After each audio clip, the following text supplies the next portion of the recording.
অনেকে বলে যে শরীকে কোরবানি করা হুজুর জায়েজ আছে কিনা, এটা তো ওই কিছু ভাইরা বলে যে না জায়েজ, অথচ হুজাইবিয়ার সময় সাহাবীরা করেছেন। সাহাবীরা হাদিসের তিরমিজির মধ্যে আছে দহাইনা বাকারাতান আন সাবাতিন, যে আমরা একটা গরুর উপরে 7 জন কি করেছিলাম, শরীক হয়েছিলাম, এভাবে কোরবানি করেছিলাম সফরের হাল হতে। তো সফররত অবস্থা হোক আর মুকিম অবস্থায় হোক, যাদের সামর্থ্য কম আপনারা শরীকানায় কোরবানি আপনারা দিতে পারবেন।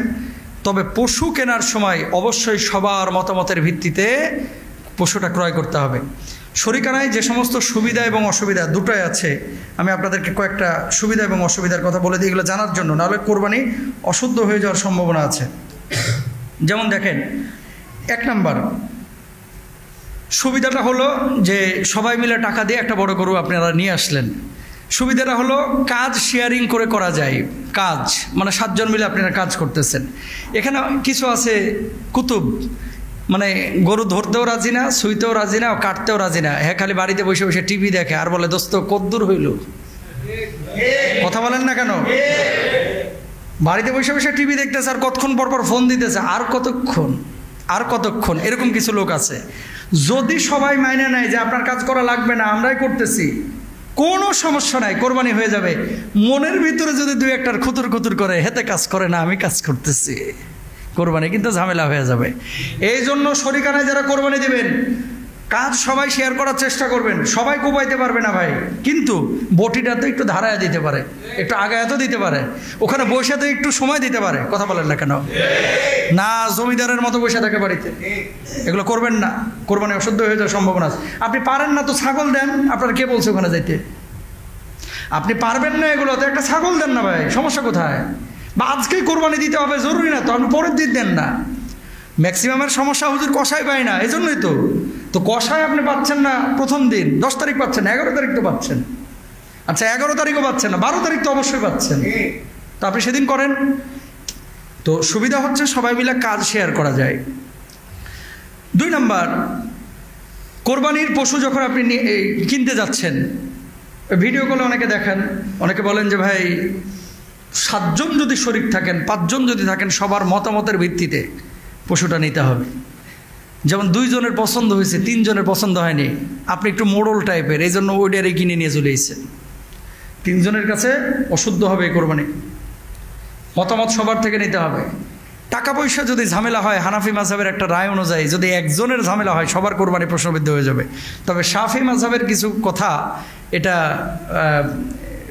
বেশি গ্রহণযোগ্য মনে হয়েছে। তারা বলতেছে যে কোরবানি যারা 7 জন অংশগ্রহণ করছে যেন 7টা কোরবানি দিচ্ছে। তো ও হারাম খাইছে, ওর হারামের দায়ভার আমি কেন নেব? এটা আমি নেব না, কিন্তু পশু যেহেতু একটা, হানাফি মাযহাবের রায়, এই জন্য এখানে হারামের সংমিশ্রণ ঢুকে গেলে কোরবানি না হওয়ার সম্ভাবনা আছে। আচ্ছা, পশু যখন ক্রয় করে নিয়ে আসলেন, খাবার দাবার এই পশুটাকে কে দিবে? এখানে একটা ঝামেলা তৈরি হয়। দেখা যাচ্ছে একজন লোক, উনিও নন প্রফেশনাল, এই গরুটাকে টানতে যায় ঢোস মারে আর মাঞ্জা ব্যথা করে এলাইছে, পায়ের ওপর পা তুলে দিছে। তো এই কাজগুলোতে কি হয়, ভুল বোঝাপড়া হয়। এই জন্য সব কিছু ভেঙে নেবেন যে আমরা মিলেমিশে কাজ করব। আর এই জন্যই আমরা বারবার বলি যে এসব মনোমালিন্যতা হয়, বিধায় কোরবানি প্রশ্নবিদ্ধ হয়। তাই বলি যে একা একা আপনারা কোরবানি দেন, একটা ছোট ছাগল নিয়ে আসেন, ওটা তো কাটতে এত সমস্যা হয় না, গরু চেনে ঝামেলা হয়। তারপরে গোশত যখন মিক্সিং করতেছেন, ভুঁড়ি মিক্সিং করতেছেন, পা, সমভাবে সব কিছু বন্টন করতে হবে।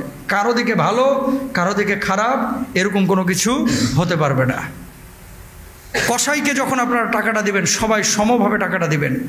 জবাই যখন যিনি করবে, সেটা হুজুর করুক, সেটা আশপাশের মহল্লার করুক, কসাইকে যেরকম পারিশ্রমিক দেন, যিনি এই জবাইটা করতেছে তাকেও পারিশ্রমিক দেবেন। কারণ কি, এটা কসাইয়ের একটা পাঠ, যেটা কসাইরা করে, এটা হুজুরের দায়িত্ব না। কিন্তু হুজুর যদি করে, এখানে সম্মানী দেবেন।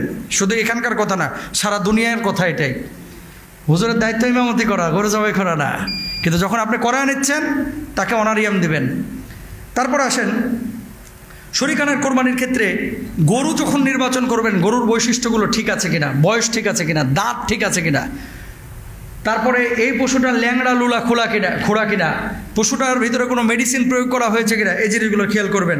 তারপরে গরুটাকে নির্বাচন করবেন, ইনশাল্লাহ সবাই বলেন। এবার আসেন জবাই করা। মেয়েরাও কোরবানির পশু জবাই যদি করতে চায় ইসলামী শরিয়ায় জায়েজ আছে, যদি তাদের সাহসে কোলায়। আর নিজের পশুটা নিজে জবাই করাটা উত্তম, আল্লাহ রাসূল তাই করতেন। এই জায়গাটা আমরা ভুল করি অনেক সময়। অনেকের সাহসও আছে, সামর্থ্য আছে, কিন্তু চিন্তা করে যে হুজুর দোয়া তো পারি না, এর লেগে জবাই করি না। শোনেন, দোয়া কি সবাই আমার সাথে মুখস্থ করে নিয়ে যান। ছোট্ট দোয়া বলেন, বিসমিল্লাহ আল্লাহু আকবার, এটা বললে জবাই করে দিলি জবাই হয়ে যাবে। আর কার পক্ষ থেকে কোরবানি এটা কি আল্লাহ জানতেছে না? এটা মনে মনে বাংলায় বলবেন, কথা বুঝতে পারছেন? আরবিতে না পারলে শুধু বিসমিল্লাহ আল্লাহু আকবার বললেই কোরবানি হয়ে যাবে। আর নামগুলো আজকে যে নামাজ পড়তে এসেছেন, জুমার নামাজের জন্য এতক্ষণ বসে রয়েছেন, এটা কি আল্লাহ জানে না? জানে। তো মনে মনে যে নিয়মটা করতেছেন কার পক্ষ থেকে, এটা আদায় হয়ে যাবে। বিসমিল্লাহ আল্লাহু আকবার এতটুকু বলেই যদি জবাই করতে পারেন, আপনার কোরবানি আদায় হয়ে যাবে। মহিলা মানুষ যদি কোরবানি দেয়, কোরবানি দেওয়া জায়েজ আছে। কেমন? যে আমার সাহসে কোলাইতেছে, 2 বোন ধরছে, 3য় বোন যে জবাই করছে, এরকম যদি হয় জায়েজ। পুরুষ মানুষের করাটা উত্তম, কারণ মেয়েরা অনেক সময় অনেক কিছুতে সাহসটা কম থাকে, রক্ত দেখে ভয় পায়, ধরাধরির ক্ষেত্রে শক্তি তাদের কম। এসব ক্ষেত্রে শরীয়তের মাসালা হচ্ছে পুরুষরা করা এটা উত্তম। কসাইকে দিয়ে যদি করান, অবশ্যই অন্তত বিসমিল্লাহ আল্লাহু আকবার বলতেছি কিনা এটা খেয়াল করবেন। মনে রাখবেন, ওয়ালা তাকুলু মিম্মা লাম ইউযকার ইসমুল্লাহ, আল্লাহ বলেছেন যেই পশুর উপরে আল্লাহর নাম উচ্চারণ করা হয়নি এই পশু খাওয়া যাবে না। গরু কিনে নিয়ে আসলেন 1.5 লাখ টাকা দিয়ে, কিন্তু এই গরুর উপরে কোনো কি করা হয় নাই, আল্লাহর নাম উচ্চারণ করা হয় নাই, ওই গরু কিন্তু আপনি খাইতে পারবেন না, এটা আপনার জন্য হারাম হয়ে যাবে। এই জন্য খুব খেয়াল করে এই যে পশু জবাই করবেন। ছুরি টুরি, গরু কেনার ক্ষেত্রে প্রিপারেশন থাকে, কিন্তু ছুরি কেনার ক্ষেত্রে প্রিপারেশন থাকে না। গরু শোয়া দিছে, হুজুর একটা ছুরি নিয়ে গেছে, এরপরে শোয়া হুজুর একটা পোজ দিছে, এরপরে কষাই এই তোর একটা ছুরি নিয়ে আই, এই ওটা কোথায় আছে, এটা কোথায় আছে, এরকম না। নবীজি বলেছেন ছুরিটাকে খুব ভালো করে ধারাইয়া, ধার দিয়ে তারপরে দ্রুত এই জবাইয়ের কাজ সম্পন্ন করতে। পশুকে কিন্তু কষ্ট দেওয়া যাবে না ভাই। যখন আপনি পশুটাকে নিয়ে আসছেন, পশু কিনেছেন 1.5 লক্ষ টাকার, কিন্তু পশুর জন্য 2 দিন রাখবেন, 2000 টাকা খাবারের বাজেট রাখতে পারলেন না, কি 200 টাকা খাবারের বাজেট রাখতে পারলেন না, আপনি পশুকে কষ্ট দিলেন। মনে রাখবেন, কোরবানির জন্য আল্লাহ যেমন আপনাকে নির্বাচিত করেছেন, কোরবানির পশু হিসাবে আল্লাহ তাআলা ওই পশুটাকে নির্বাচিত করেছেন। কথা বলেন না কেন? আপনারা যেমন নির্বাচিত করেছেন, ওই পশুটাকেও কে নির্বাচন করছে? তো আল্লাহর পশু, মানে আল্লাহর জন্য এই পশুটাকে নির্বাচন করেছে, আল্লাহ তাকে সম্মান দিয়েছে, আপনি কেন সম্মান দেবেন না? এটাকে কষ্ট দেবেন না।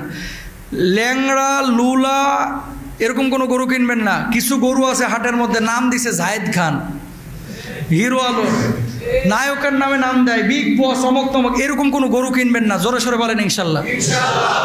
কারণ ব্যাপারীদের সাইজ করা দরকার আছে না নাই? ইবাদত এটা তামাশার জায়গা না। এই পশু নিয়ে তামাশা কেন? এও কিনে নিয়ে যেতেছে বিগ বস, আর নিউজও চলে গেছে বিগ বস, মানে গাবতলী থেকে বিগ বস 2 কিনলেন জামগড়ার আব্দুস সামাদ মিয়া, দাম হয়েই আছে 32 লক্ষ টাকা।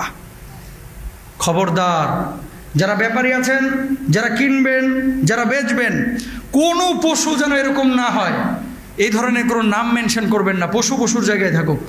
পশুগুলোকে যখন নিয়ে আসবেন, মানুষজন দাম জিজ্ঞেস করলে বিনয়ের সাথে বলবেন, কোনো সমস্যা নাই, কিন্তু লৌকিকতা যেন না আসে। গেলেন গাড়ি নিয়ে গরু কিনতে, আসতেছেন হাইটে, গরু হাইটে আসুক, রাখাল তো নিয়ে আসতেছে, আপনিও নিয়ে আসতেছেন, লৌকিকতা অনেক সময় চলে আসে। মানে দাম বলার ক্ষেত্রে যেন বিনয় থাকে। জিজ্ঞেস করলো মামা কত, আপনিও বলতেছেন 1.5 লক্ষ টাকা, বলতে কোনো সমস্যা নাই, কিন্তু লৌকিকতা, রিয়া কি, এটা বাংলা তো লৌকিকতাই। রিয়া মানে আত্মঅহম যেন না চলে আসে।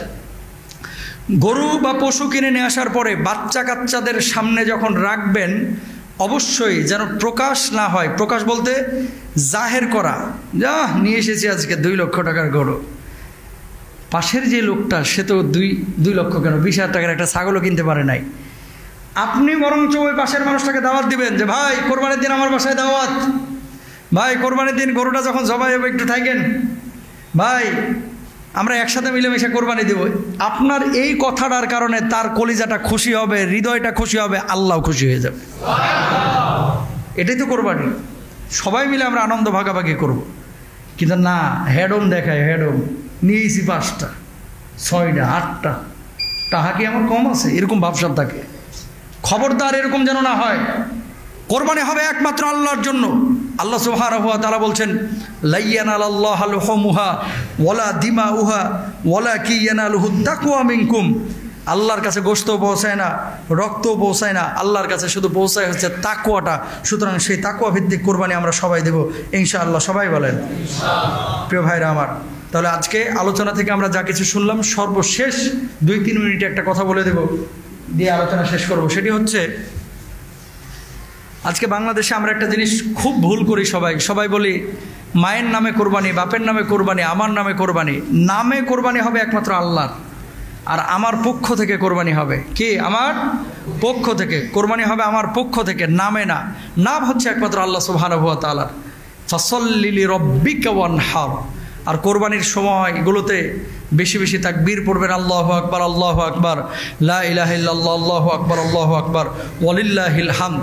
হাটে গিয়ে অধিকাংশ মুসল্লি নামাজ পড়ে না, যারা গরু কিনতে যায়। কথা বলেন না কেন? গরু কিনতে যারা যায় অধিকাংশ মুসল্লি নামাজ পড়ে না।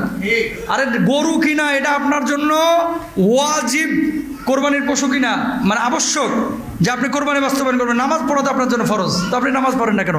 হাটে যাবেন, দরকার হয় ব্যাগে করে দুইটা ভালো লুঙ্গি নিয়ে যাবেন, জামা নিয়ে যাবেন। যদি লুঙ্গিতে লেদা মেদা লাগে, অন্তত ওই লুঙ্গি পরে নামাজ পড়তে পারেন। অনেকে নামাজ কাজা করেন, ঠিকমতো হাটে গিয়ে নামাজ পড়েন না। আর হাটে ঘোরাঘুরি কম করবেন। কিনবেন একটা ছাগল, গেছেন 6 দিন, তারপরও পছন্দ হচ্ছে না। কেন? এগুলো সময় নষ্ট। এই জিলহজ্জের 10 দিন, এই 10 দিন হচ্ছে আমল করার সময়। এই 10 দিন ঘোরাফেরা করার কোনো সময় না। কোরবানির সময় আপনার গরু, আপনার ছাগল, আপনার পশুর কারণে আরেকজনের যেন কষ্ট না হয়। কেমন? নিয়ে সে এমন জায়গায় গরুটা বাঁধছে, এ বাড়িতে তো ভাড়াটিয়া, বাড়িওয়ালা নাই, এই জন্য এর গেটের সামনে বাঁধে রাখছে, সব লেদা আর গেটের সামনে, মানে পেশাব তার গেটের সামনে। তো আপনি আল্লাহকে খুশি করার জন্য একটা পশু নিয়ে আসলেন, কিন্তু আরেকজন মানুষকে কষ্ট দিলেন, জায়েজ নাই। পশু জবাহের পরে আপনারা অনেক সময় ভুঁড়ির এই ভেতরের যে দুর্গন্ধ খাবারগুলো, গোস্ত মস্ত বানায় নিয়ে এরপরে ভুঁড়ির জায়গায় পড়ে রয়েছে, ওই যে ময়লাগুলা রক্তের জায়গায় পড়ে রয়েছে, একটু ধুইল না। এরকম যদি হয়ে থাকে, আল্লাহর হাবিব সাল্লাল্লাহু আলাইহি ওয়াসাল্লামের ভাষ্য কি দেখেন, কোন মুসলমান, আল মুসলিমু আখুল মুসলিম, আল্লাহ রাসূলুল্লাহ বলছেন, আল মুসলিমু মান সালিম আল মুসলিমিনা মিন লিসানি ওয়া ইয়াদি। কোনো মুসলমানের থেকে আরেকজন মুসলমানের কাজ, কথা, হাত, এগুলো থেকে অন্য মুসলমান যেন কষ্ট না পায়, সেই তো প্রকৃত মুসলমান, যার থেকে কোনো মুসলমান কষ্ট পায় না। সুতরাং পশু কিনবো, নিজের আয়ত্ত রাখবো, ময়লা আবর্জনা নিজে পরিষ্কার করবো, অথবা মানুষ দিয়ে পরিষ্কার করাবো। আমার পশুর কোনো উচ্ছিষ্ট যেন আরেকজনের ক্ষতির কারণ না হয়। আর কোরবানি হবে একমাত্র আল্লাহর নামে, কোনো মানুষের নামে না। মানুষের পক্ষ থেকে হবে, যে এদের পক্ষ থেকে বা এই 7 জনের পক্ষ থেকে আমরা কোরবানি দিচ্ছি। হুজুরের কানে কানে নাম বলে দিলেও হয়, অথবা নাম না বললেও কোরবানি হয়ে যাবে। কাগজ লেখাটা বা কাগজ হাতে ধরানোটা এটা ম্যান্ডেটরি না, এটা জরুরি কিছু না, বরং আমাদের এই 7 জনের পক্ষ থেকে কোরবানি হচ্ছে, এটা হচ্ছে বলাটা জরুরি। আল্লাহ তাআলা আমাদের সবাইকে বোঝার তৌফিক দান করুন। আরো জোরে বলেন আমিন। হাযা মা ইনদি ওয়াল ইলমু ইনদাল্লাহ।